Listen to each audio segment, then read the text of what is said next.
아, 반갑습니다. 여러분, 오늘 이제 둘째 날인데, 비가 올 줄 알고 굉장히 걱정을 했어요. 근데 참 하나님께서 지난주에도 그 비가 올 줄 알고 되게 걱정했었는데 비가 딱 멈추더군요. 요번에도 이렇게 멈추네요. 하나님께서 여러분을 엄청나게 사랑하시는 것 같습니다. 믿으십니까? 감사합니다. 우리 IMS에서 강조하는 그런 말씀이 있어요. 말씀이 있는데 그것은 여러 가지가 있는데 스피릿을 좀 전할 수 있는 그런 강의 말씀들이 있는데 그것은 거듭남입니다. 거듭남이 있고 그리고 신분과 사명이라는 것이 있고요. 그 다음에 재정이라는 부분이 참 중요합니다. 그래서 하나님 앞에 재정을 우리가 올바르게 사용할 때 그것을 이 세상에 뺏기지 않게 되는데 이 재정이라는 부분도 우리가 성경적인 재정을 좀 알아야 되겠고 아까 말씀드린 것처럼 신분과 사명에 대해서도 우리가 정확하게 좀 알고 있어야 됩니다. 그리고 거듭남의 그 비밀이 참 너무 중요해요. 거듭났는데도 불구하고 그냥 가만히 잠자고 있는 자들이 너무 많이 있습니다. 이런 부분에 대해서 말씀을 드려야 되고 또 뭐 충성에 대한 말씀, 또 권위에 대한 말씀 이런 말씀들이 있습니다. 우리가 이 세상을 살아가면서 정말 그리스도인답게 살아가는데 필요한 말씀들이 있어요. 그래서 우리의 스피릿입니다. 이번 7차에서는 거듭남과 신분과 사명에 대해서 말씀을 좀 함께 나눔으로 해서 같은 마음을 좀 품고 그리고 선교를 같이 임하기를 바라고 있습니다. 여러분은 거듭나셨습니까? 거듭나셨습니까? 할렐루야. 거듭나셨죠? 모두가. 네. 여러분, 거듭나면 완전히 삶이 바뀝니다. 여러분, 정말 완전히 바뀌어요. 하나님 나라에서 살 수 있습니다. 하나님께서 통치하시는 그 천국의 삶을 살 수가 있어요. 그런데 이 거듭남은 그게 쉽게 일어나는 것이 아닙니다. 우리가 약간 오해하고 있는 것이 있어요. 거듭남이라는 것은 쉽게 일어나는 것이 아닙니다. 우리는 진짜 정상적으로 거듭났다는 그런 모습은 완전히 달라요. 그냥 신앙인들과 일반 신앙인과 그러니까 우리가 거듭나지 않은 사람들하고는 완전히 다릅니다. 오늘 한번 그것을 거듭남에 대해서 확실히 좀 알고 돌아가시길 바랍니다. 베드로전서 1장 3절 말씀을 한번 같이 읽어봤으면 좋겠어요. 1장 3절 함께 읽을게요. 시작. 우리 주 예수 그리스도의 아버지 하나님을 찬송하리로다. 그의 많으신 긍휼대로 예수 그리스도를 죽은 자 가운데서 부활하게 하심으로 말미암아 우리를 거듭나게 하사 산 소망이 있게 하시니. 아멘. 여러분, 예수님을 온전히 믿으면 거듭남의 은혜를 받습니다. 이것은 하나님의 주권이에요. 하나님의 주권으로 우리를 거듭나게 하십니다. 근데 언제 받을지는 잘 몰라요. 요한복음 3장에 보면 우리 예수님께서 성령님을 말씀하실 때 바람의 비유를 드셨어요. 그래서 어디로 와서 어디로 가는지 모른다. 성령도 이와 같다라고 말씀하셨죠. 그처럼 언제 받는지는 잘 모릅니다. 그러나 분명한 것은 성령으로 거듭나는 그런 일들은 예수님의 그 십자가의 보혈과 그 죽음 그리고 부활이 있어야 합니다. 그것이 전제 조건이에요. 그 부활 사건 이후에야 우리가 거듭남의 은혜를 받게 됩니다. 그것은 약속하신 성령님께서 이 땅에 오신다는 것이죠. 그 약속하신 성령님이 오신다는 그 토대가 바로 거듭남인 것입니다. 이것이 성령으로 거듭난다는 의미인 것이죠. 성령으로 거듭나게 되면 우리 모두는 하나님 나라를 볼 수 있습니다. 그리고 하나님 나라에 들어갈 수도 있어요. 그리고 예수님을 닮는 그 여정의 출발이 바로 거듭남입니다. 그리고 거듭난 자는 하나님께서 모두 낙원에 들어가는 약속을 우리에게 주셨죠. 그런데 믿는다고 하면서도 거듭나지 않는 자들이 있어요. 그들은 겉으로는 알 수가 없습니다. 뭐 교회 생활도 해요. 열심히 하는데 믿는다고 합니다. 그리고 제자 훈련도 받아요. 그리고 봉사도 하고요. 네. 그래서 교회에서 어떤 직분도 받습니다. 안수 집사도 받을 수 있고요. 권사도 될 수 있고 장로도 될 수 있습니다. 심지어는 목사도 될 수 있습니다. 그런데 삶에 있어서는 하나님의 자녀다운 그런 모습이 없습니다. 그리고 세상을 거스르려고 하질 않아요. 교회를 위한 헌신은 있지만 우리 예수님에 대한 전적인 그런 헌신과 충성은 없습니다. 마치 부자 청년처럼 말이죠. 자신의 것을 모두 드리지를 못해요. 이것은 여러분 기복신앙입니다. 그리고 자기 만족의 신앙이죠. 자신의 유익을 위한 종교의 삶인 것입니다. 우리 인간은 거듭남이 없이 헌신과 믿음을 가질 수 있습니다. 이것을 일명 종교심이라고 말하죠. 우리 인간들 모두 이 종교심이 있어요. 전 세계에는 수많은 종교인들이 있습니다. 그 중에서는 아주 착하게 사는 종교인들 참 많습니다. 우리 그리스도인들하고 비교가 안 될 정도로 착하게 사는 사람도 참 많아요. 근데 그런 거듭남이 없는 그 종교심을 가지고도 죽기도 합니다. 그들로 말할 때는 또 순교예요. 그죠? 그리고 자기 일생을 다 바치는 그런 헌신도 할 수 있습니다. 그렇지만 그들은 죄를 해결하지 못하는 그런 종교이기 때문에 구원이 없습니다. 거듭남이 없어요. 그래서 우리 믿음을 가진 자들은 모두 주님을 사랑하고 우리 예수님을 사랑하고 반드시 거듭나야 합니다. 그래서 지금은 십자가의 공로로 우리 성령님께서 이 땅에 임하셨기 때문에 우리 언제든지 예수님을 전심으로 믿고 그분에게 주님이라고 고백하게 되면 거듭남의 은혜를 받습니다. 이제 우리가 거듭남이 무엇인지를 성경을 통해서 한번 몇 가지 찾아보면서 한번 배워보도록 하겠습니다. 여러분, 구약에서 우리가 거듭남의 예표를 한번 찾아볼 거예요. 우리가 애굽을 한번 보겠습니다. 출애굽기를 보면서 우리가 한번 알아볼 건데, 애굽은 우리 하나님께서 이 세상을 말씀하실 때 모형으로 표현하십니다. 이 세상을 애굽을 그렇게 표현하시죠. 그들은 종노릇을 한 400년 동안 종노릇을 했어요. 근데 그들은 종노릇 할 자들이 아니었습니다. 그들은 400년 종노릇 하면서 구원자를 아주 갈망하는 그런 마음을 갖게 됐어요. 400년은 아주 긴 시간입니다. 그래서 그러니까 구원자를 찾으려는 그 갈망함이 생기게 됐습니다. 400년 동안 종살이를 했기 때문에 우리는 이것을 보면서 생각합니다. 정말 이들은 애굽에 종살이 할 수 있는 그런 존재가 아니었어요. 애초부터. 그런데 종이 된 것처럼 이것을 우리는 예표로 볼 수 있어요. 구약은 이 신약을 예표하는 그림자라고 얘기합니다. 우리 그것을 보면서 우리는 하나님의 자녀로 하나님의 아들로서 우리를 창조하셨는데 우리가 이 죄의 종이 된 우리의 모습을 보게 합니다. 그래서 그 400년 동안 죄살이 했던 그 이스라엘 백성처럼 우리가 이 세상에 계속해서 눌려서 살고 있는 것이죠. 이러한 모습을 보신 우리 하나님은 그 이스라엘 백성을 애굽의 종에서 구원하고자 하셨고 우리를 죄의 종에서 구원하고자 하신 것입니다. 그 애굽에 있던 바로의 마음을 아주 강팍하게 만드셨어요. 그래서 하나님께서 10가지 재앙을 다 쏟아 부으셨습니다. 실제로 우리가 이제 읽어보면 애굽의 왕이었던 바로는 모세가 가서 이스라엘 백성을 끄집어내려고 한다. 우리가 나간다라고 얘기했을 때 한 5번째 재앙을 쏟아 부었을 때는 보낼 마음도 있었어요. 가서 제사하고 와라. 이런 마음이 있었습니다. 근데 하나님께서 바로의 마음을 강팍하게 만들었대요. 그래서 10가지 재앙을 아주 다 쏟아 부으셨어요. 일부러. 그래서 10가지 재앙을 다 쏟아 붓고 그리고 뭐 구름 기둥, 불 기둥, 그리고 홍해가 갈라지는 놀라운 기적들을 다 행하셨습니다. 이런 기적들은, 이런 놀라운 역사들은 주변에 있는 열방에 있는 모든 국가들을 아주 두려워 떨게 만들기에 충분한 그런 이적들이었어요. 그리고 이스라엘 백성들에게는 내가 진정한 하나님이다. 유일한 하나님이라는 것을 가르쳐 주시고, 그리고 너희는 내가 너희의 하나님이 된다는 것을 말씀해 주셔서 하나님을 믿을 수 있도록 만들기에 아주 충분한 그런 사건들이었습니다. 여러분, 홍해를 통과한 사건은 우리 예수님이 말씀하신 물과 성령으로 거듭나야 한다라고 말씀하신 가운데 그 말씀 가운데 물을 말합니다. 예수님의 보혈로서 우리를 정결케 씻어내는 그런 역할을 하죠.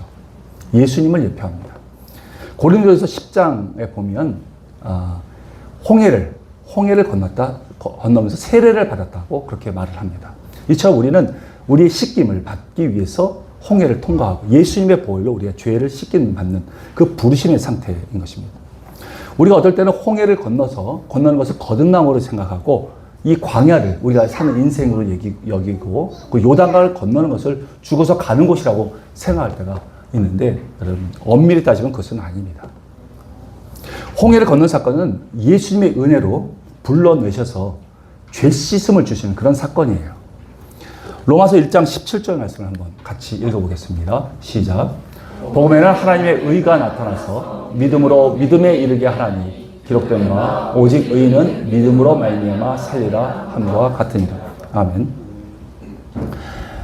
이렇게 하나님께서 출애굽을 시킨 것은 그들에게 하나님을 알 수 있도록 그들에게 믿음을 주시고 그 믿음을 토대로 해서 자신이 고백하는 참 믿음을 갖기를 원한 것입니다.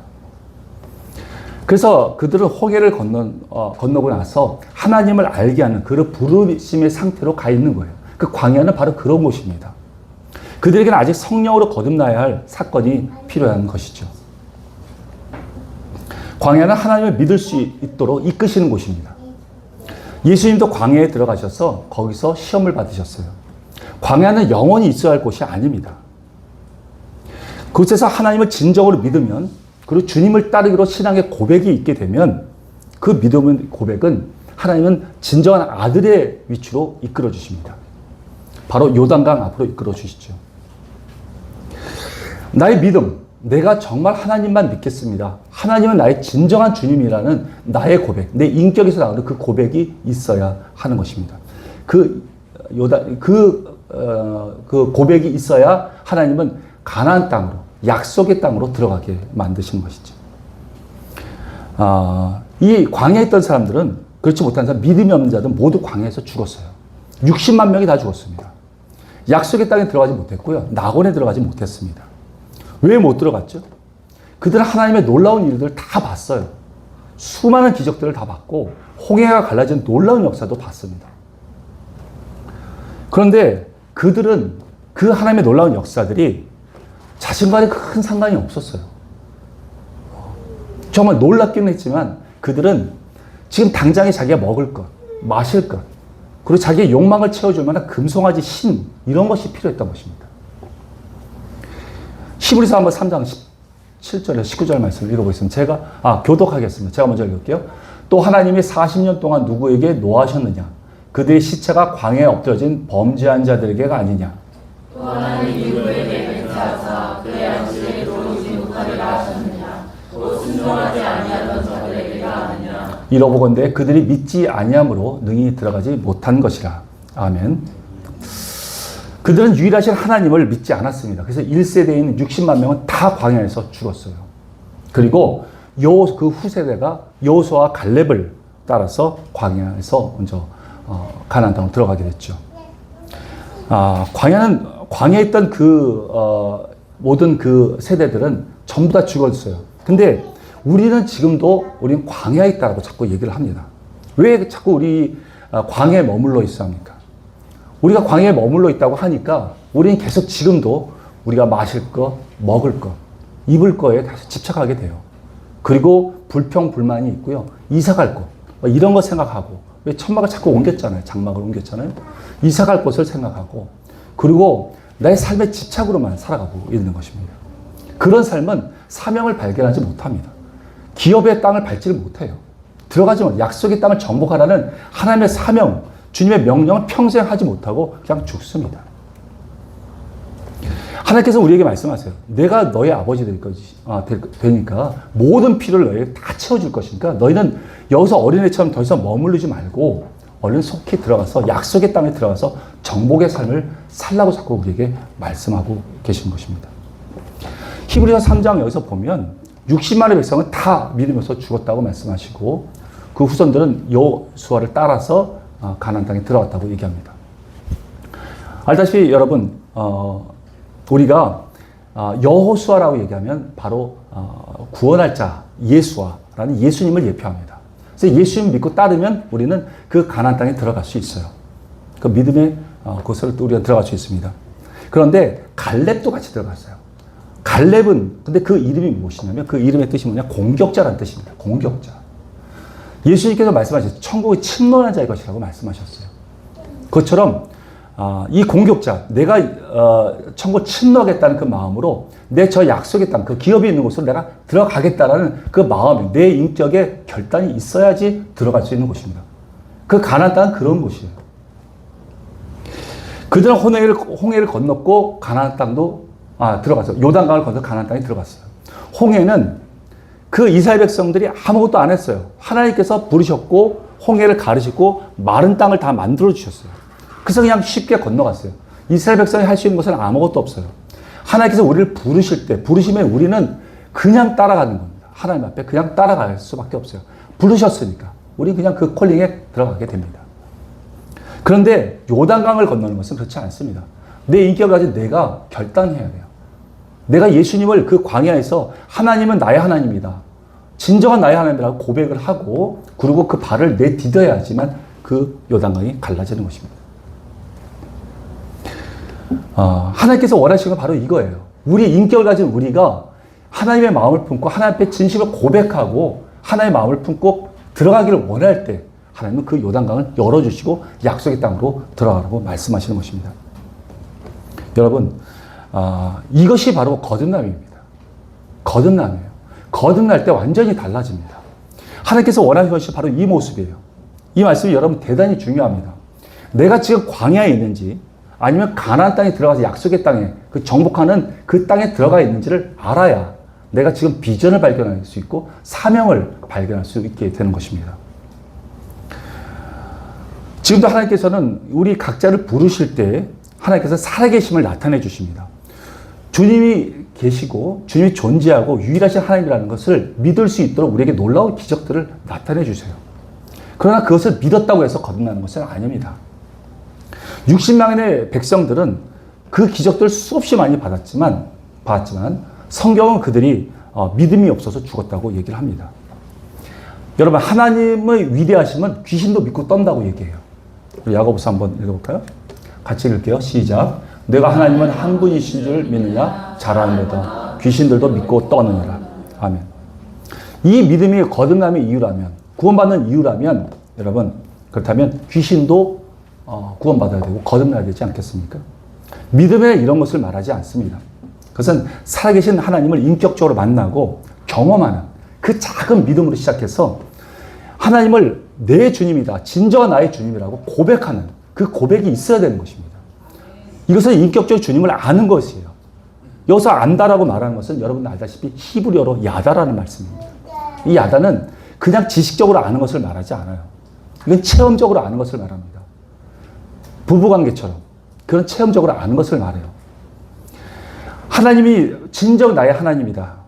이것을 깊이 경험을 하고 내 삶의 주인으로 고백하고 인정하고 그리고 하나님 앞에 무릎을 꿇을 때, 진정으로 꿇을 때 그 믿음의 고백 위에 하나님은 거듭남의 은혜를 주시는 것입니다.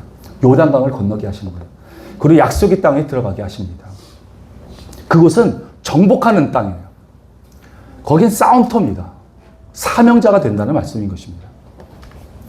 여러분, 우리가 예수님을 믿고 살아계심을 우리가 하나님 볼 때 하나님은 본인께서 진정한 하나님이라는 것을 나타내 주십니다. 우리 각자에게도 예수님을 믿을 때 각자에게 다 보여주셨어요. 하나님은 다 보여주세요. 근데 그것을 내가 인정하지 않고 잊어버려서 자꾸 문제가 되는 것이죠. 저도 예수님을 26세 예수님을 믿었어요. 근데 예수님 믿고 한 2달 정도 지냈을 때요. 저는 항상 기도를 많이 했어요. 막 하나님께 요구를 많이 했었어요. 이제 하루는 출근을 하는데 길이 너무 막히는 거예요. 막 꽉 막혔어요.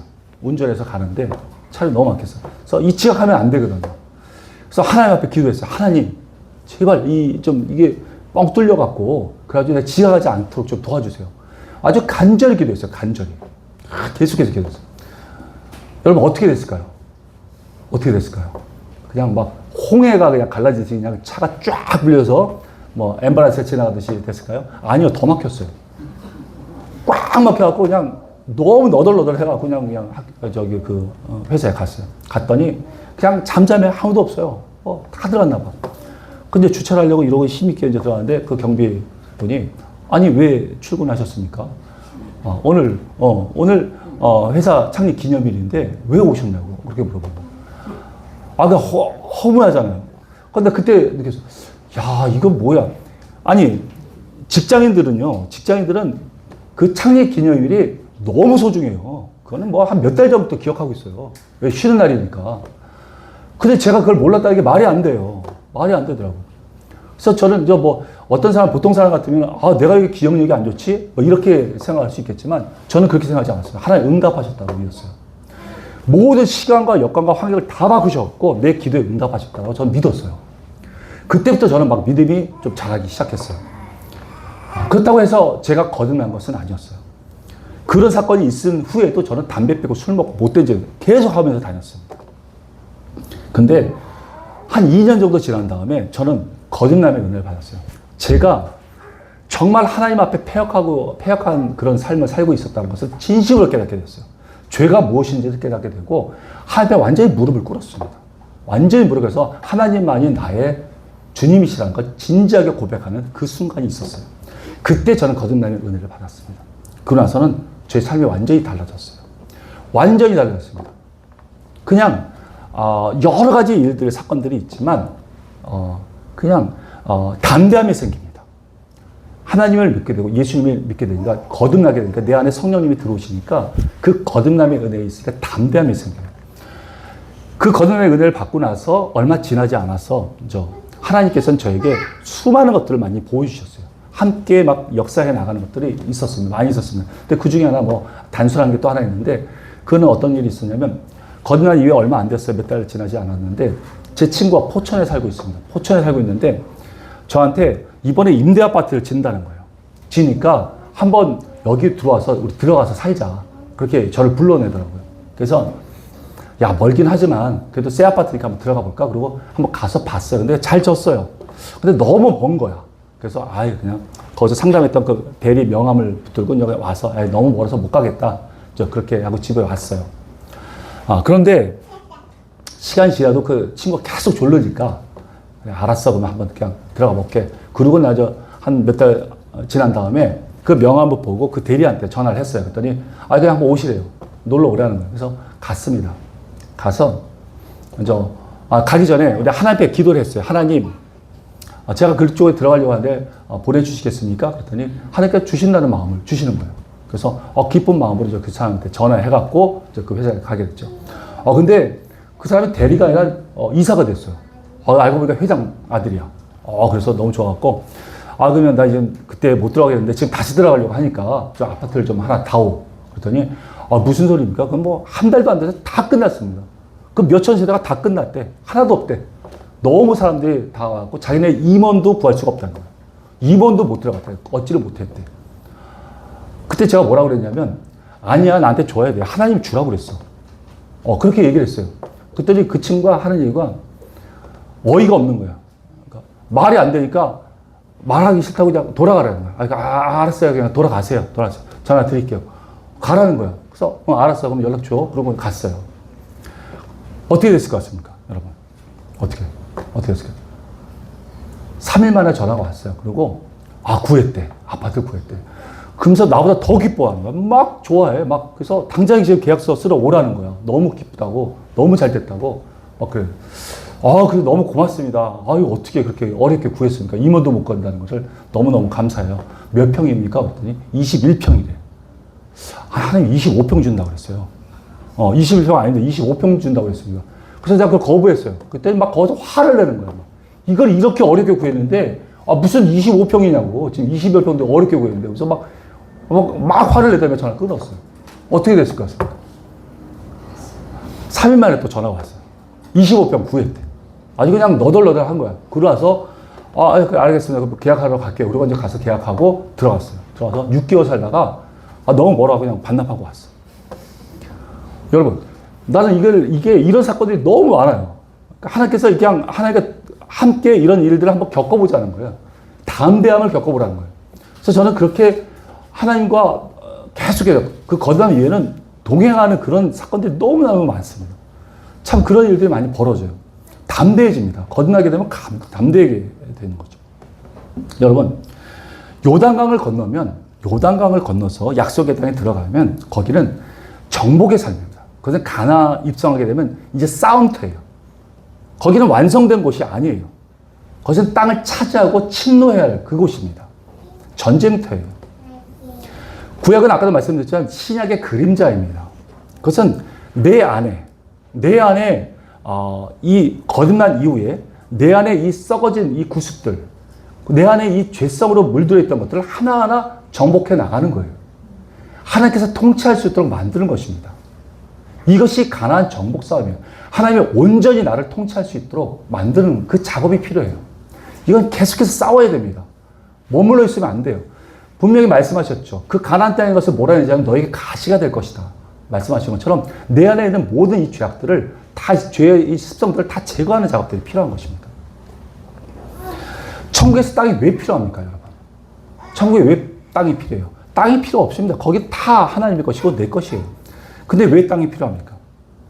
우리가 예수님으로 더 충만하게 채우는 것. 이것이 바로 하나님 내 안에 가나안 땅에서 전쟁을 하고 싸우는, 정복하는 사역인 것입니다. 그리고 내게 주신 이 사명들, 이 선교사역, 또 이런 맡겨진 이 사명들을, 이 사역들을 잘 감당하는 것이 바로 정복하는 기업, 가나안 땅을 쟁취하는 그런 우리의 사명인 것이죠. 사역이죠. 근데 우리는 요단강이 곧 가나안 땅이 죽은 후에 들어가는 것으로 생각할 때가 많습니다. 천국으로 생각할 때가 많아요. 여러분, 우린 십자가의 보혈을 통해서 홍해를 건넜습니다. 그래서 주의 은혜로 주님을 믿을 수 있는 믿음을 받았어요. 그러나 그 믿음은 나의 인격적인 선택의 그 간절함에 따라서 우리가 요단강을 건너서 가나안 땅에 들어가는지 안 들어가는지의 그 여부가 결정나게 되는 것입니다. 홍해를 걷는다는 것은, 만약에 홍해를 걷는다는 것을 여러분 거듭남으로 생각한다면 그 광야에서 죽은 60만 명은 다 거듭나서 죽은 겁니다. 여러분, 그 말이 됩니까? 안 되죠. 우리가 거듭난다는 이 사건을 너무 여러분 가볍게 생각해서는 안 됩니다. 거듭나는 것은 그렇게 쉬운 것이 아니에요. 우리의 신앙의 결단을 하나님께서는 그렇게 보십니다. 왜냐하면 우리는 그렇게 인격적으로 우리를 만드셨기 때문에 그렇습니다. 에베소서 5장 14절 말씀을 제가 한번 읽어볼게요. 그러므로 이 시기를 잠자는 자여 깨어서 죽은 자들 가운데서 일어나라. 그리스도께서 너에게 비추이시리라 하셨느니라. 아멘. 여러분, 그 가나안 땅은 하나님께 순종하고 싸우면 우리가 정복할 수 있는 땅입니다. 그러나 내가 하나님 말씀대로 따르지 않으면 내가 당할 수 있는 곳이에요. 성령께서 함께하면 무조건 우리는 이깁니다. 승리해요. 이건 보장되어 있어요. 근데 그곳에서 잠자고 있고 불순종하면 정복하지 못하는 그런 삶을 살게 됩니다. 그리고 힘겹게 살게 되는 그런 곳이에요. 지금 거듭난 자들은 내가 지금 어디에 있는지 정확하게 알아야 합니다. 거듭나셨습니까? 그 다음에 여러분은 지금 싸움터에 있어요. 전쟁터에 있어요. 정복하는 싸움터에 있는 거예요. 그냥 막 총알이 빗발치고 그냥 포탄이 날아다니고 옆에는 이 전우가 총 맞아 쓰러지고 있는 막 이런 전쟁터예요. 근데 여기서 지금 잠자고 있어요. 예수님을 모르는 사람처럼 잠자고 있단 말이죠. 죽은 자처럼 잠자고 있어요. 더 이상한 것은 이런 전쟁터에서 여러분 하얀 옷을 입고 옆에 꽃을 탁 꽂고 나플라 보고 춤추고 다니는 사람이 있습니다. 여자가. 여러분, 이런 여자 보신 적 있습니까? 전 영화에서 본 것 같아요. 미친 여자예요. 미친 여자. 이 미친 전쟁터인데 이 미친 여자 이러고 다녀요. 전쟁이지. 우리의 모습이 어떻습니까? 지금 완전히 가나안 땅에 와서 지금 전쟁터인데 잠자고 있어요. 죽은 사람, 그러니까 예수를 모르는 사람처럼 행동하고 있어요. 살아가고 있고. 또 어떤 경우는 막 그냥 이 세상에서 즐거움으로 그냥 놀아나고 있어요. 이 세상의 즐거움에 빠지고 있습니다. 그것은 이렇게 미친 사람처럼 행동하고 있는 것이죠. 하나님은 그렇게 지금 우리에게 말씀하고 있어요. 일어나라. 잠자는 앞에서 일어나라. 그리고 너희는 지금 정복 싸움을 해라. 너희는 거듭났다면 지금 가나안 땅에 들어와 있다. 그래서 너희가 그 모습을 알고 있으라고 말씀하시는 거예요. 하나님 우리에게 말씀하셔요. 더 이상 고아들처럼 먹을 거, 마실 거, 입을 거 가지고 챙기려고 하지 말고 내가 이런 모든 걸 너희에게 줄 테니까 너희 가서 싸워라. 이렇게 말씀하시는 거예요. 거듭나는 온전한 하나님의 주권입니다. 그렇지만 우리의 책임도 있어요. 우리가 진정으로 원해야지 들어가는 것입니다. 우리를 인격적으로 만들었기 때문에 그래요. 이것이 이제 우리나라에는 장로교가 많습니다. 저도 장로교 나왔지만 장로교 칼빈에서 말하는 것은 이렇게 하나님의 주권을 얘기해요. 근데 감리교 요한 웨슬리는 우리의 책임을 얘기합니다. 근데 이것이 다 우리가 진리 안에 있잖아요. 그죠? 우리는 초교파예요. 그러니까 장로교만 얘기하지 않습니다. 그러니까 여러분 다 들으세요. 우리가 감리교회가 지금 장로교는 전 세계의 장로교가 더 적어요. 감리교가 훨씬 많습니다. 두세 배 더 많아요. 오순절은 더 많아요. 근데 우리나라는 참 장로교에 있는 모든 선교사님들이 참 많은 선교사에 오셔서 이 뿌리를 내려주셨어요. 우리의 또, 인품과 성품이 잘 맞아요, 장로교가. 그러니까 우리가 막 확산이 됐는데, 이 진리의 말씀들은, 우리가 다 받아들일 수 있어야 됩니다. 우리의 책임이 있어요. 반드시 있습니다. 그냥 우리 로봇을 만들지 않으셨잖아요. 그러니까 우리가 진정으로 거듭남을 원해야 됩니다. 그래야 들어갈 수 있어요. 안 그러면 그냥 머물러 버리고 마는 것입니다. 우리가 신약에서 거듭남에 대해서 한번 알아본다면 요한복음 7장 39절 말씀을 한번 보겠습니다. 같이 읽을게요. 시작. 이는 그를 믿는 자들이 받을 성령을 가리켜 말씀한 것이라. 예수께서 아직 영광을 받지 않으셨으므로 성령이 아직 그들에게 계시지 아니하시더라. 아멘. 여러분, 신약에서 본다면 우리는 오순절 성령 강림 이전, 그 십자가 우리 예수께서 영광을 받기 이전에, 그때는 요엘서 2장 28절에서 말씀하신 만민에게 부어주겠다는 그 성령은 아직 오시지 않았을 때였습니다. 3년 넘게 제자 훈련을 받았던 그 제자들에게도 그 성령이 임하지 않기는 마찬가지였어요. 요한복음 3장에 보면 니고데모가 옵니다. 니고데모에게 하나님께서 성령에 대해서 말씀하시죠. 거듭남에 대해서 말씀하십니다. 근데 니고데모는 그 유대인의 선생이었어요. 바리새인이었습니다. 그럼에도 불구하고 그는 거듭남이 뭔지 몰랐어요. 다만 그가 알 수 있는 건 새 영을 만민들에게 부어준다는 그 약속은 알고 있었습니다. 근데 그것이 거듭남인지는 알지 못했어요.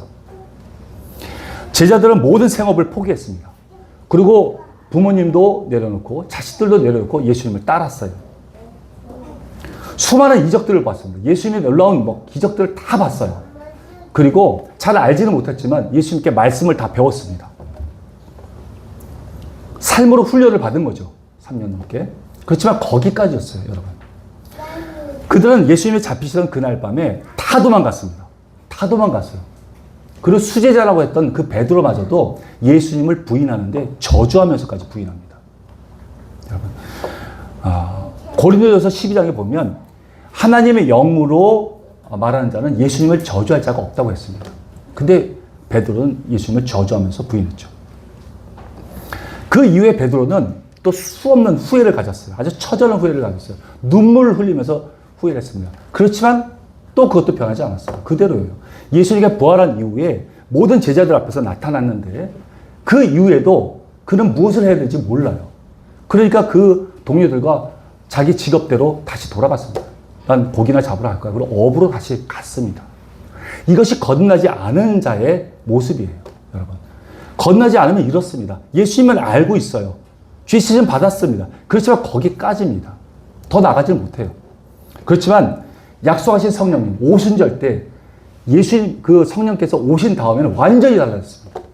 베드로가 말 한마디 할 때 3,000명이 뒤집어졌어요. 죽은 자도 살리고요. 앉은 매도 일으킵니다. 놀라운 사건들이 일어났어요. 이것이 거듭난 자인 것이죠. 거듭나면 놀라운 사건이에요, 여러분. 놀라운 말씀입니다. 우리의 신분이 완전히 바뀌는 거예요, 여러분. 우리가 하나님의 아들이 되는 거예요, 여러분. 아들의 권세를 갖는 거예요. 여러분, 구약에 예수님 오기 전까지 수없는 사람들, 믿음의 사람들이 있었지만 아들이라고 말한 적이 한 번도 없어요, 여러분.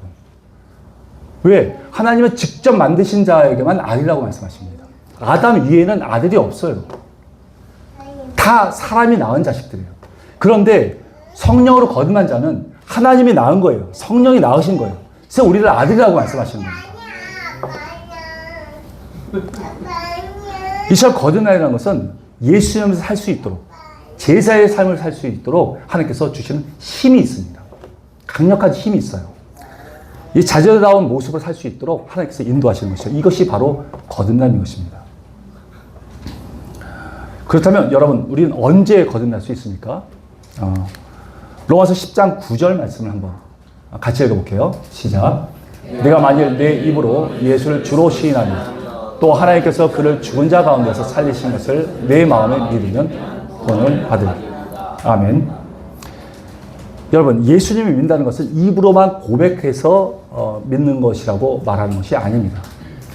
예수님을 주님으로 고백하고 순종이 들어가야 돼요. 그 말씀에 순종할 수 있어야 돼요. 그 진실로 주님을 사랑하는 마음, 그 마음이 있어야 거듭나게 되는 것입니다. 그 당시 예수님을 주님이라고 고백한다는 것은 여러분, 대단히 위험한 상태였습니다. 바울이 썼던 이 로마서에서 고린도에서 쓴 건데, 3차 선교여행 때. 그 당시 되게 위험했어요. 예수님을 믿는다고 주로 고백하는 순간, 그는 모든 핍박과 또 이 재산 같은 거, 또 이 생명, 이거 위험을 감수하고 그렇게 고백할 수 있어야 했던 것입니다. 그때는 그 이방의 그 추종자들, 그리고 정치적 통치자들, 그 유대인의 디아스포라, 그 유대인들에게 아주 혹독한 시련을 당했습니다. 이것은 생명을 건 고백이었어요. 이런 상황이 2000년 전에 비해서 우리가 잘 이해를 못할 수도 있어요. 공감을 못할 수도 있어요. 근데 이것을 아는 방법이 있습니다. 지금 북한 같은 곳입니다. 지금 북한 같은 데서 내가 예수님은 나의 주님이라고 고백을 하면 여러분 바로 정치범 수용소에 끌려갑니다. 그리고 혹독한 시련을 받고 죽어요, 거기서. 지금도 나이지리아나 이런 곳에 가면 내가 예수님을 믿습니다 라고 말하는 순간 그 무슬림, 그 지역에 있는 무슬림 그 사람들한테 수많은 핍박을 받습니다. 아주 생명의 위협을 받아요. 그리고 거기에 특별히 보코하람이라는 테러 단체가 있는데 그들은 그 집을 다 불태워버립니다. 가족들을 다 죽여버려요. 특히 아주 기독교인들한테 특히 그렇게 합니다. 이런 것을 감수하고 고백하는 거예요. 예수님이 나의 주님이라고 고백하는 것입니다. 여러분, 이런 고백이 지금 나오고 있습니까? 생명을 건 고백이 나오고 있습니까? 그 고백을 말하는 것이 바로 여기서 말하는 거죠. 주님이라고 말하는 것입니다. 예수를 주라고 고백하는 거예요. 근데 우리나라는 어떻습니까? 지금 어떻습니까? 우리 한국에서 예수님을 전도를 해서 믿게 한다면 예수님이 제일 먼저 믿게 해서 영접 기도를 하게 만들어요. 그리고 교회 가서 등록을 시키죠. 그리고 몇 주간의 그 새신자반에 들어가게 합니다. 그리고 여러 가지 가르쳐줘요. 예수 그리스도, 죄사함, 오학신 같은 거 다 가르쳐 줍니다. 그리고 시간이 지나면 세례 받으라고 그래요. 세례 받을 때도 모든 거 다 알려줍니다. 그냥 내라고 하시면 됩니다. 라고 다 미리 다 얘기해줘요. 얼마나 친절한지 몰라. 다 얘기해줘요. 그대로 하면 됩니다. 세례 받은 이후에도 만약에 구원의 확신이 좀 부족한 것 같다면 다시 교육시켜줘요.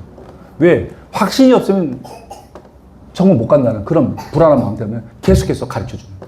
여러분, 믿음은 이런 것이 믿음이 아니에요. 억지로 고백하게 해서 나오는 것이 믿음이 아닙니다. 내가 실제로 예수님을 만나야 돼요. 실제로 만나야 돼요. 그래서 경험하고 인격적으로 내 마음에서 진정으로 고백할 수 있어야 되는 것입니다.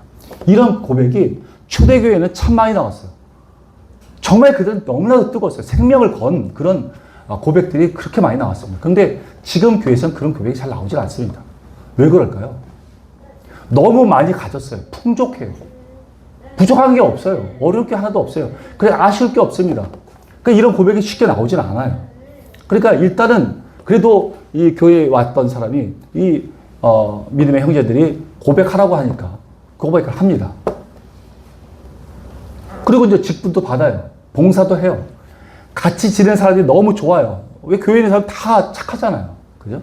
그러니까 너무나 좋아요. 그리고 또 열심히 봉사하면 막 칭찬해주고 격려해줍니다. 그러니까 이제 교회에서 더 힘있게 또 일하죠. 여러분, 이게 바로 종교생활이에요. 종교생활입니다. 종교생활도 얼마든지 이렇게 뜨겁게 할 수 있어요. 거듭남이 없이. 우리는 물과 성령으로 거듭나야 된다. 그 말을 항상 기억해야 됩니다. 이것이 바로 물로 하나님 앞에 세례를 받은 거예요. 죄 씻음 받은 상태예요. 그러나 영적으로 이 성령으로 거듭나는 이 사건이 반드시 있어야 됩니다. 믿으십니까? 근데 언제 거듭나는지 잘 알지 못해요. 아까도 말씀드린 바람의 비유처럼 언제 임한지는 몰라요. 그러나 각자 다 다릅니다. 그 시점이 달라요. 제가 아는 분은 모태신앙이에요. 모태신앙의 사람이 참 많습니다만 예수님을 인격적으로 만나고 거듭남의 그 체험을 했던 사람들은 그 시점이 다 달라요. 어떤 사람 40살에 그런 경험을 하기도 하고 어떤 사람 20살에 받기도 합니다. 다 달라요.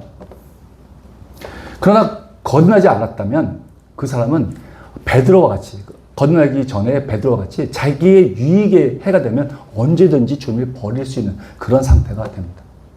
그렇지만 거듭난 자는요, 목에 칼이 들어와도 그렇게 못합니다. 이 안에 성령께서 그렇게 하질 않으세요. 믿으십니까? 아멘. 지금 우리가 그래서 지금 시대에는 거듭나는 그 체험을 하는 경우가 참 어려움을 겪을 때 그런 경험을 하게 되는 경우가 참 많아요.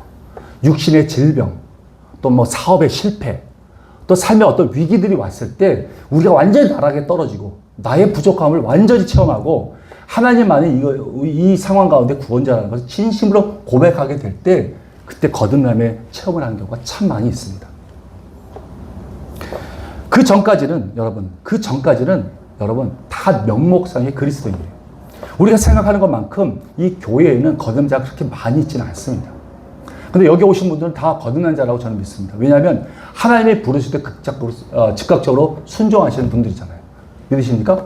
네. 할렐루야. 잠시 전에도 말씀드렸지만 아까 말씀드렸지만 2년 정도 제가 있은 후에 거듭남의 은혜를 받았습니다. 저는 그때 저의 죄가 얼마나 크고 더러운 것인지 깨닫게 됐어요. 진심으로 이 죄를 회개했어요. 그리고 나의 생명과 나의 모든 삶을 하나님 앞에 위탁했습니다. 그러고 나서 거듭남의 은혜를 받았죠. 이 거듭나기 전에도 예수님은 전 믿었습니다. 믿었다고 생각했어요. 근데 솔직히 속으로는 거듭나지 않았다는 것을 알고 있었던 것 같아요. 근데 예수님을 믿는다고 했어요. 어디 가든지 난 교회 다닙니다. 예수님 믿습니다. 이렇게 얘기를 했습니다. 그렇지만 술 먹고 담배 피고 못된 짓은 그대로 했어요. 심지어는 술자리에서 친구들하고 술 먹으면서 전도했습니다. 너는 예수님을 믿어야 돼. 근데 술 막 마시면서 막 취해갖고. 이게 전도입니까? 이게 술주정이지? 이게 전도가 아니에요. 담배도 끊지를 못해요. 그냥 담배를 피워요. 예수님 믿고 교회 다니면서도 제가 다니던 교회가 아주 큰 교회였어요. 강남에 아주 큰 교회에서 거기서 신앙생활을 했는데 거기 가면서 예배 끝나고 나오면서 교회 주차장에서 담배 피고 나옵니다. 창문 촥 내리고. 왜 굳이 이래요? 나가서 피면 되는데. 나 이게 자유로운 신앙이라고 생각했어요. 그래서 담배 딱 피우면서 그냥 나와. 근데 거기 있는 분들이 봤을 때 얼마나 답답했겠어요. 근데 그 중에서 나중에 들은 얘기가 주차 봉사했던 분이 경찰청장이었답니다. 워낙 큰 교회니까 경찰청장이 주차 봉사하고 있었어요. 근데 저는 거기서 이러고 막 나왔죠. 근데 여러분, 거듭난 이후에 이 담배가 바로 끊겼어요. 그렇게 끊으려고 했는데 안 돼요. 거듭나니까 바로 끊어지고 바로 술도 끊어집니다. 여러분, 그냥 어떤 사람도 이렇게 얘기해요. 신앙생활 계속 하다 보면 끊게 됩니다. 라고 얘기해요. 아니에요. 거듭나면 그런 게 아니에요. 거듭나면 바로 끊어져요. 왜냐하면 내 안에 계신 성령님이 그거를 가만히 용납하지 않으세요. 불편해하게 하세요. 거룩한 부담이 막 생깁니다. 그래서 변화되는 거예요. 정말 우리가 주님이라고 고백하는 그 고백은 굉장히 진지해야 됩니다. 여러분. 그냥 예수님 믿었습니다라고 말했을 때 그냥 바로 거듭나는 게 아니에요. 여러분. 내가 그 마음, 인격적으로 내가 그것을 열망하고 갈망할 수 있어야 됩니다. 그래야지 하나님께서 주님의 때에 거듭나의 은혜를 주시는 거죠. 그래서 교회 다니는 사람 그렇게 많지만 그게 예수님의 향기를 들어야지 못하는 교회가 참 많은 거예요. 우리가 이제 거듭남의 세 가지 의미를 한번 보겠습니다. 같이 읽어볼게요. 시작. 영접하는 자, 그 이름을 믿는 자들에게는 하나님의 자녀가 되는 권세를 주셨으니 이는 혈통이나 육정이나 사람의 뜻으로 나지 아니하고 오직 하나님께로부터 난 자들입니다. 아멘. 거듭남에는 세 가지의 의미가 있습니다. 그것은 하나님과 새로운 관계를 맺게 돼요. 그리고 두 번째는 죄와 새로운 관계를 맺게 됩니다. 세 번째는 세상과 새로운 관계를 맺게 됩니다. 먼저는 하나님과의 새로운 관계를 맺게 되는데 이것은 굉장히 중요한 것입니다. 하나님의 아들로 입양된다는 거예요. 하나님의 양자가 된다는 것입니다. 우리 하나님의 아들이 되었어요. 참 대단한 거죠. 이건 놀라운 겁니다. 제가 입양기관에서 거기서 한번 얘기를 들어본 적이 있어요. 저는 입양한다, 양자를 삼는다 할 때 그냥 그 고아원이나 이런 데 가서 내가 마음에 드는 아이가 있으면 데려다가 그냥 같이 사는 것인 줄 알았어요. 양자 삼아서. 근데 그게 아니에요. 그 입양기관에서 철저하게 그 아이에 대한 적성 기록부나 또 신체 기록부, 또 뭐 생활 기록부 이런 것들을 다 줘요. 준답니다. 그리고 그걸 하나하나 다 본대요. 그리고 마음에 드는 아이를 몇 명을 추려요. 그걸 한 달씩 살아본답니다. 살아보고 그 중에서 마음에 드는 아이를 결정해서 입양하기로 한다고 말을 해요. 저는 처음에 양자라고 했을 때 되게 기분이 안 좋았어요. 내가 친아들이지 왜 양자야? 뭐 주워온 아이야? 나 굉장히 기분이 나빴어요. 그런데 그렇지 않다는 사실을 알게 됐어요. 이 입양이라는 것은 데리고 왔지만 부모의 마음에 들었다는 거, 어떤 조건에 맞았다는 거예요. 친아들이라고 한다면 그 아이가 잘났든 못났든 뭐 개만하든 상관없어요. 그냥 친아들이에요. 그 관계를 끊을 수가 없어요. 그렇죠? 그런데 양자라는 것은 그 데려오려는 그 부모가 어떠한 조건을 거는지 몰라도 그 마음에 들었다는 거예요. 마음에 들었다는 거예요. 어떤 입양하려는 부모는 예쁘장하게 생기고 건강한 아이를 데려오려고 하는 마음이 있어요. 근데 어떤 부모는 어쩜 지각력이 좀 떨어지고 몸이 지체가 부자연스러운 아이를 일부러 데려오는 부모도 있습니다. 그렇게 기르는 어떤 마음이든 상관없어요. 그 입양 데려온 그 아이는 그 부모의 조건에 맞았다는 거예요. 하나님 마음에 합했었다는 거예요. 지금 우리가 본다면. 우리가 하나님의 양자가 됐다는 그 사실은 하나님께서 우리를 아시고 그리고 하나님 마음에 흡족하게 마음에 들었다는 거예요. 그래서 우리를 부르셨다는 거예요. 그 사실 믿으시나요? 아멘. 그런데 우리가 하나님 앞에 양자로 입양된 우리가, 하나님의 양자된 우리가, 우리 당사자는 하나님의 뜻에 맞지 못하게, 하나님의 뜻대로 살지 못한다고 말을 해요. 하나님 시키는 일을 하지 못한다고 얘기합니다.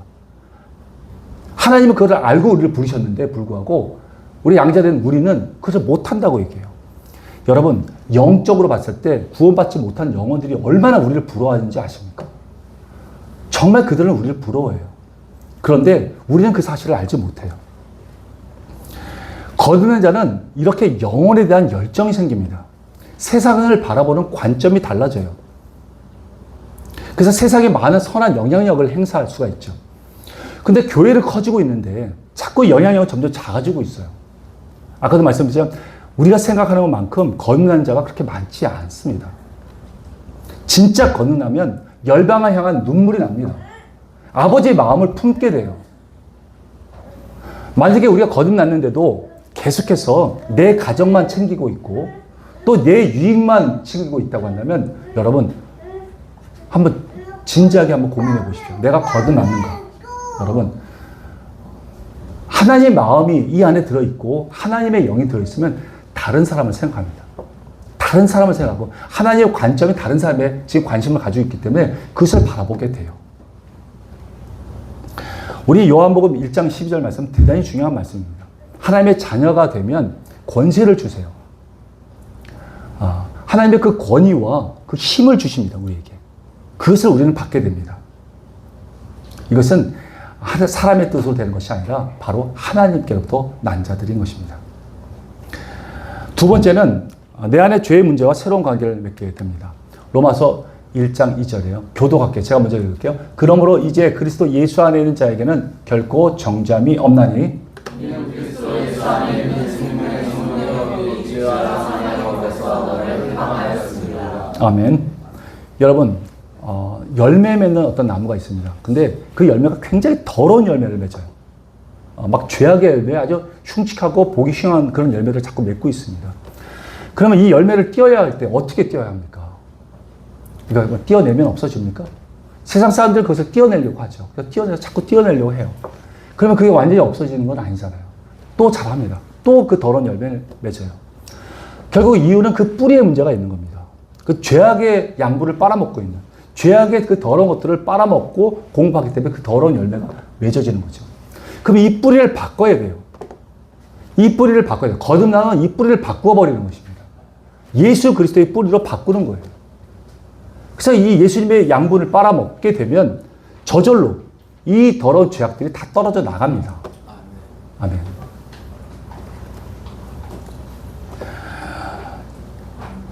이 더러운 이 죄악들, 이 더러운 죄악들을 자꾸 우리는 스스로 띄어내려고 막 애를 쓰죠. 그렇게 해서 하나도 되는 것이 없습니다.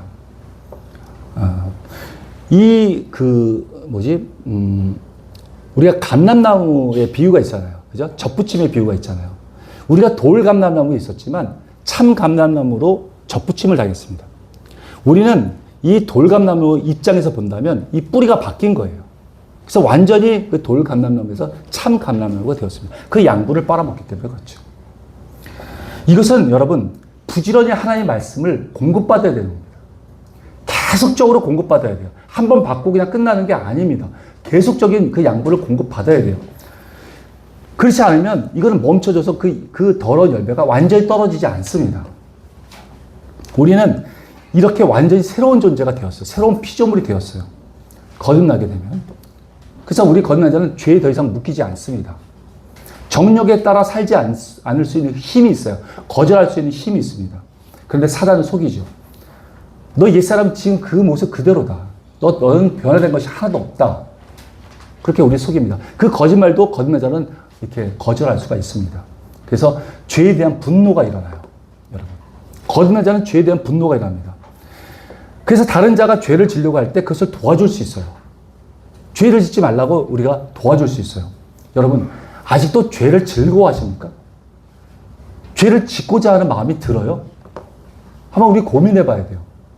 죄를 짓고자 하는 마음이 든다면 그건 거듭나지 않을 수 있습니다. 우리는 죄를 지어서 넘어질 수 있어요. 실수해서 넘어질 수 있어요. 그러나 죄를 짓고자 하는 마음이 없습니다. 거듭난 자는. 이것이 죄라는 것을 알기 때문에 그래요. 여러분, 담배 피는 게 죄입니까? 여러분, 술 마시는 게 죄예요? 어떤 성인 영상들을 보는 게 죄입니까? 세상에선 그걸 죄라고 얘기하지 않아요. 그런데 성령으로 거듭난 자는 그게 죄로 느껴져요. 그건 죄라고 말합니다. 그래서 하지 않게 돼요. 하고 싶은 마음이 없어요. 물론 유혹을 당해서 넘어질 때는 있지만 우리가 내 자신이 죄를 싫어하게 됩니다. 싫어하게 돼요. 안 하게 됩니다. 근데 이게 해결이 안 되는 사람이 있다면 그것은 거듭나지 않아서가 아니라 거듭난 자라고 한다면 이거 거듭나지 않는데도 그것이 해결되지 않고 있다면 여러분 그것은 내가 지금 그것을 띄려고 애를 썼기 때문에 그런 거예요. 그것은 오직 하나 예수님의 양분을 빨아먹으면 됩니다. 계속해서 예수님과 친밀한 관계를 유지하고 그 말씀을 계속 먹어야 돼요. 지속적으로 먹어야 되는 것입니다. 이것이 여러분 이렇게 친밀한 관계를 유지하는 것이 바로 영생입니다. 성경에서 말하는 영생이 바로 이거예요. 생명나무 열매가 바로 이것입니다. 우리가 요한복음 17장 3절 말씀을 한번 같이 읽어볼게요. 같이 읽을게요. 시작. 영생은 곧 유일하신 참 하나님과 그가 보내신 자 예수 그리스도를 아는 것. 아멘. 여러분 여기서 아는 것이라고 말하는 것은 헬라어로 기노스코라고 말합니다. 우리 구약에서는 또 그 야다라고 얘기했죠. 이 헬라어로는 기노스코라고 말합니다. 이것은 지속적으로 계속적으로 하는 것을 말해요. 계속적으로 아는 것을 말해요. 한 번 알고 끝나는 것이 아니라 계속적으로 또 지속적으로 아는 것을 말합니다. 하나님을 계속 공급받아야 돼요. 그래야지 내 안에 이 더러운 죄악들이 하나씩 다 떨어져 나간다. 이 양분을 빨아먹기 때문에. 근데 우리는 그냥 한 번 먹고 그것을 소홀히 하죠. 그러니까 이 죄악들이 계속 찌꺼기처럼 남아있는 겁니다. 우리는 완전히 새로운 피조물이 되었어요. 완전히 떨어뜨릴 수 있는 그런 존재가 되었어요. 그전에는 죄의 종이었기 때문에 그렇게 할 수가 없었지만 지금은 완전 새로운 피조물입니다. 믿으십니까? 아멘. 거듭난 자는 이처럼 세상 정욕을 내려놓을 수 있습니다. 여러분들이 한번 확인해 보시기 바랍니다. 끝으로 세 번째는 세상과 새로운 관계를 맺습니다. 한번 교독하겠습니다. 제가 먼저 읽을게요. 우리말 성경이에요. 모든 것은 하나님께로부터 왔습니다. 하나님은 그리스도를 통해서 우리를 그분과 화목하게 하시고 또한 우리에게 화목하게 하는 직분을 맡겨 주셨습니다. 하나님께서는 사람들의 죄를 그들에게 돌리지 않으시고 세상을 그리스도 안에서 그분과 화목하게 하셨으며 또한 우리에게 화목하게 하는 말씀을 맡겨 주신 것입니다. 네, 우리 이 세상과 새로운 관계를 맡게 됩니다. 여러분 거룩한 삼각관계가 있습니다. 하나님께서는 그동안 이 세상을 직접 통치하셨어요. 이걸 로드십이라고 얘기합니다. 근데 우리 인간을 만드셨어요. 그리고 우리와 함께 동반자 역할로 함께 나가자고 말씀하세요. 펠로우십입니다. 그런데 하나님께서는 우리가 하나님을 대신해서 이 세상을 다스리라고 말씀하세요. 이게 리더십이에요. 하나님은 우리를 리더자로 부르셨습니다. 그래서 하나님을 대신해서 우리가 이 세상을 다스리기를 원하고 계십니다. 세상은 우리를 통해서 보이지 않는 하나님을 보기를 원해요. 이제 우리의 삶은 이 세상과 구별되었습니다. 거룩한 삶을 살아야 하는 것이죠. 우리는 하나님 나라를 나타내는 자가 되어야 돼요. 어떤 부분에서 나타내야 되죠? 그것은 우리 자체, 우리의 삶 자체로서 나타내야 돼요. 우리 삶 자체, 모든 삶의 문화, 영역, 살고 있는 모든 영역 가운데서 하나님의 그 빛을 드러낼 수 있어야 됩니다. 그것으로 우리가 하나님의 자녀라는 걸 알 수가 있어요. 내가 속해 있는 어떤 가정, 그리고 경제 활동하는 경제, 정치 활동하는 정치, 그리고 교육 활동하는 교육, 뭐 미디어, 예술, 건강, 스포츠, 모든 영역에 있어서 내가 하고 있는 모든 영역, 살고 있는 모든 영역에서 하나님의 원리 원칙대로 살아가야 됩니다. 그때 빛과 소금의 역할을 감당하고 그들에게 하나님, 보이지 않는 하나님을 보일 수 있는 것입니다. 이제는 단순히 교회에 출석하는 것, 그것만으로는 여러분 이 세상을 변화시킬 수 없어요. 그들에게 하나님의 그 형상을 보여줄 수가 없어요. 그것은 거듭난 자들이 할 수 있는 것입니다. 믿으십니까? 네. 그 거듭난 자만이 그 사도행전 11장에서 말씀하시는 그 진정한 그리스도인이라고 말할 수 있습니다. 그 제자들을 그때 비로소 그리스도인이라고 칭하했다고 말하죠. 우리가 여러분 어디 칭할 때 너 누구냐? 우린 그리스도인이라고 말을 합니다. 말은 그리스도인이라고 얘기하지만 정말 제자의 삶을 살고 있습니까? 제자의 삶이라는 건 무엇입니까? 예수님의 뜻대로 사는 것. 예수님 말씀하신 대로 그대로 사는 게 제자예요. 그렇게 살기를 원하는 자, 그리고 그렇게 살아가는 자가 바로 제자이고 그리스도인이라는 것입니다. 믿으십니까? 아멘. 이제 우리는 여러분 이 세상과 새로운 관계를 맺어야 돼요.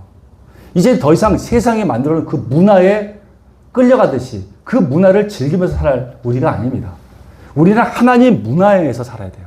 하나님 만들어놓은 문화가 있습니다. 세상이 만들어놓은 문화가 있고요. 하나님 만들어놓은 문화가 있습니다. 이 하나님 나라의 문화는 성경 안에 다 기록되어 있습니다. 그 성경 말씀대로 사는 우리의 문화를 우리는 누려야 됩니다. 그것이 바로 이 세상을 다스리는 것입니다. 이 세상을 정복하는 것이에요. 세상은 우리를 기대하고 있어요. 온전한 자녀가 나타나서 이 세상을 다스려 주기를 기대하고 있습니다. 기다리고 있습니다. 한번 로마서 19장 8장 19절에서 21절 한번 읽어볼게요. 제가 먼저 읽고 교도할게요. 제가 먼저 읽을게요. 피조물이 고대하는 말은 하나님의 아들들이 나타나는 것이니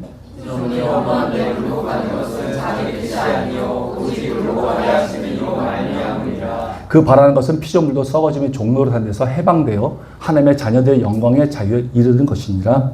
아멘. 여러분, 이 피조물을 그냥 이 자연 만물로만 생각하지 마십시오. 믿지 않는 그 인간들도 마찬가지예요. 이 피조물입니다. 똑같은 피조물들이에요. 이 피조물도 지금 하나님의 아들들이 나타나길 바라고 있어요. 이 피조물들도 험한 데 지금 굴복하고 있습니다. 그게 자기 뜻이 아니에요. 우리가 지금 하나님 나라의 문화를 가지고 하나님의 뜻대로 살아가는 그리스도인이 자꾸 일어나서 그런 모습을 좀 보여주기를 원하고 있어요. 근데 그리스도인들 그걸 못하고 계속 이렇게 세상에 흡수당하고 있습니다. 하나님의 문화를 가르쳐주는 사람이 있어야지 그 사람들이 따라서 하나님의 문화를 좋아하고 인정하고 살아갈 건 아닙니까? 가르쳐주는 사람이 없어요. 이렇게 살아야 합니다라고 말해주는 사람이 없습니다. 그러니까 세상 문화에 굴복하는 거예요. 이 썩어짐에서 해방되게 그들도 원하고 있습니다. 하나님의 영광 가운데 살기를 원하고 있는 것이죠. 이것은 거듭난 자만이 할 수 있어요. 지금까지 거듭남에 대해서 구약과 신약에 대해서 어떻게 말씀하시는지 우리가 한번 배워봤습니다. 하나님께서는 우리가 모두 거듭난 자로서 자녀답게 하나님께서 원하시는 대로 정복하고 다스리는 삶을 살기를 원하고 계십니다. 거듭나면 여러분 신앙의 태도가 머뭇거리지 않습니다. 즉각적으로 행동해요. 바로 하나님 말씀하시고 바로 움직일 수 있어요. 그 안에 성령님께서 도우시기 때문에 그렇습니다. 즉각적으로 할 수 있어요. 잠자던 자들 이제 깨어나서 일어나야 합니다. 거듭났다면 지금 전쟁터에 있어요. 절대 거기서는 잠자고 있어서는 안 돼요. 우리는 일어나서 싸워서 정복해야 됩니다. 그리고 만약에 지금 광야에 있어요. 아직은 내가 거듭나지 않은 것 같다 그러면 진지하게 주님 앞에 고백하십시오. 하나님이 나의 주님이시고 나는 내 생명과 나의 모든 것을 주님께 맡기겠습니다라고 진정으로 고백하면 하나님은 지금까지 기다리셨어요. 아주 기쁜 마음으로 거듭난 은혜를 즉시로 주십니다. 믿으십니까? 아니요. 정말 지금까지 참아오셨는데 그 고백을 기다리고 있었는데 얼마나 기쁘시겠어요. 즉각적으로 거듭나의 은혜를 주십니다. 그리고 나서 정복의 삶을 살 수 있도록 인도해 주십니다. 우리가 모두가 이 거듭남을 깊이 묵상하고 나의 존재가 어떠한 존재인지를 깊이 생각해서 그래서 정말 하나님 나라를 확장하고 정복하고 이 땅 가운데 하나님의 빛과 소금의 역할을 감당해서 하나님의 문화가 이렇습니다. 하나님이 이렇게 좋으신 분이라는 것을 적극적으로 알려서 다스릴 수 있는 그런 저와 여러분이 다 되시기를 예수님의 이름으로 축원드립니다. 오늘은 이렇게 마쳤고 다음 주에는 거듭난 두 번째 시간으로 거듭난 자의 7가지 특징이 있습니다. 그에 대해서 말씀을 나누도록 하겠습니다. 기도하겠습니다.